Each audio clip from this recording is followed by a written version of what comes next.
প্ৰাণৰ শিল্পী জুবিন গাৰ্গৰ ছিংগাপুৰত মৃত্যু হোৱাৰ পিছত 19 ছেপ্টেম্বৰত সেই ঘটনা সংঘটিত হোৱাৰ প্ৰতিটো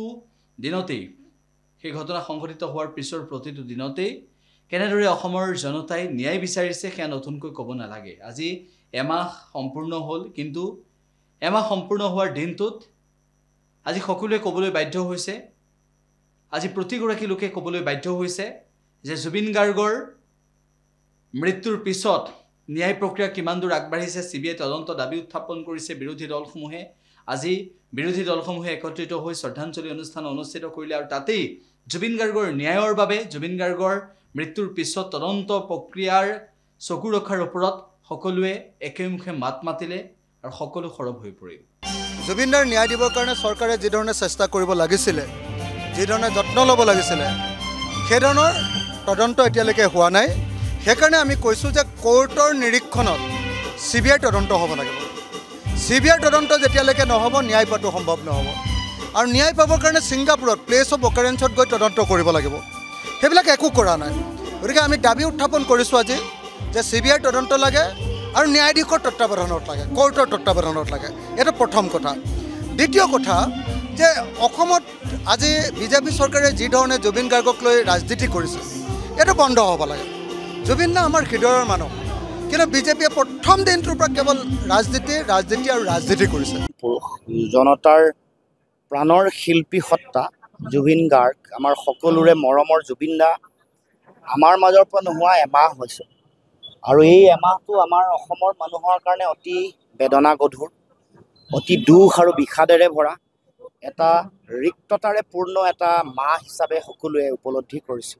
এটা বিশাল শূন্যতা আৰু পূৰণ কৰিব নোৱাৰা শূন্যতা।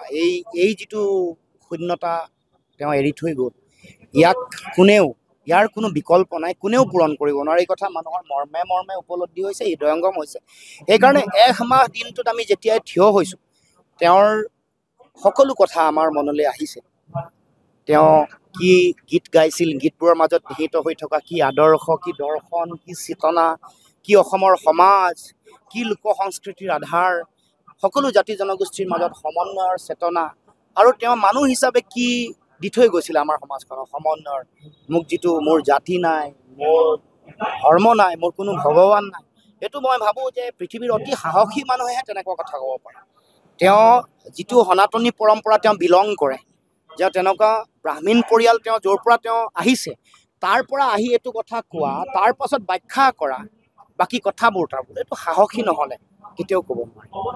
গতিকে তেওঁৰ এইটো যিটো চিন্তাৰ মহানতা, তাৰ পাছত অসমৰ জাতীয় জীৱনলৈ অহা সংকটবোৰৰ সময়ত তেওঁ সেইবোৰৰ বিৰুদ্ধে লোৱা স্থিতি, গছ কাটিলে, জীৱ জন্তুক অন্যায় কৰিলে তাৰ বিৰুদ্ধে লোৱা স্থিতি, এইবোৰ দম নথকা মানুহে, সাহস নথকা মানুহে কেতিয়াও মুকলিকে ক'ব নোৱাৰে, কেতিয়াও ইয়াৰ বিৰুদ্ধে কেতিয়াও প্ৰচাৰ বা স্থিতিতা ল'ব নোৱাৰে। গতিকে সেইটো আদৰ্শক জীয়াই ৰাখিব লাগিব।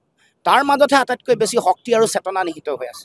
গতিকে আমি আজি এই কথাবোৰ এমাহৰ পিছত আমি আলোচনা কৰি সংকল্প লৈছোঁ যে জুবিন দাক অকল গান গোৱা, প্ৰেমৰ গান গোৱা বা প্ৰতিবাদৰ গান গোৱা বা চিনেমা বনোৱা জুবিন দাক আমি জীয়াই ৰাখিম সেইটোৱে নহয়, তাৰ উপৰিও তেওঁৰ গোটেই সত্তাটোক এটা মানুহ হিচাপে, তেওঁৰ আদৰ্শ, তেওঁৰ দৰ্শন, তেওঁৰ চিন্তাৰ যিটো মহান যিটো সত্তা, যি সত্তাই অসমৰ জনগণক আৱৰি ৰাখিছে, যি সত্তাই আমাক সদায় প্ৰভাৱিত কৰি আহিছে, সেই সত্তাটোক জীয়াই ৰখাৰ সংকল্প আজি লৈছোঁ। তেওঁৰ আদৰ্শ জীয়াই ৰখাৰ সংকল্প, তেওঁ পৰিৱেশ ৰক্ষা কৰিবৰ কাৰণে, জীৱ জন্তু ৰক্ষা কৰিবৰ কাৰণে অগণতান্ত্ৰিক, অসাংবিধানিক কথা বতৰাবোৰ সম্প্ৰসাৰিত কৰাৰ বিপৰীতে তেওঁ লোৱা স্থিতিৰ যিটো আদৰ্শ, ইয়াক জীয়াই ৰাখিবলৈ আজি সংকল্প হৈছে, আমি গ্ৰহণ কৰিছোঁ। আৰু তাৰ লগে লগে ন্যায় প্ৰক্ৰিয়াটো মানুহৰ মাজতে প্ৰশ্ন চিহ্ন এইটো কাৰণে আহিছে যে দীঘলীয়া হৈছে, দেৰি হৈছে। আৰু ন্যায় প্ৰক্ৰিয়াটোৰ যিবোৰ বিভিন্ন স্তৰবোৰত আমি যিবোৰ কথা দেখিছোঁ, আজি যিটো কথা কৈছে সেইটো কথা কাইলৈ মিল নাই, পৰহিলে তাৰ এটা হোমেৰো যদি কৈছে পৰহিলে কুমেৰো, কাৰোবাক খেনুক দেখি ৰন্ধা বঢ়া কৰিছে, খেনুক দেখি গুহাৰ মাৰিছে, কাৰোবাক ৰঙা দেখিছে, কাৰোবাক ক'লা দেখিছে, কাৰোবাক বগা দেখিছে। ন্যায় ব্যৱস্থাত সকলো সমান। প্লেচ অফ অকাৰেঞ্চ ছিংগাপুৰত য'ত জুবিন দা ঢুকাইছে, য'ত ইহলীলা সম্বৰণ কৰিলে, য'ত মহাপ্ৰয়াণ হ'ল, তাত থকা মানুহবোৰক যদি একচক তুমি ধৰি তেওঁৰ ওপৰত বিচাৰ কৰিছা, কাৰোবাক আকৌ পুলিচ মিলিটাৰী দি একদম ধুনীয়াকৈ লৈ আহিছা, আকৌ লৈ গৈছা, তাৰপিছত কৈছা ব্ৰাইট ফিউচাৰ, ব্ৰাইট কি বুলি ক'লে জানো, মুখ্যমন্ত্ৰীয়ে জানে। এইবোৰ নচলিব। আমি এইবোৰ মানে মুখ্যমন্ত্ৰীৰ কথাত আমি খাতিৰ কৰা মানুহ নহয়, অসমৰ ৰাইজেও খাতিৰ নকৰে। গতিকে আমিও কৈছোঁ যে এইবোৰ নচলিব, আৰু জুবিন দা পুণ্য আত্মা হয়, খেলা নকৰিব, ৰাজনীতি নকৰিব।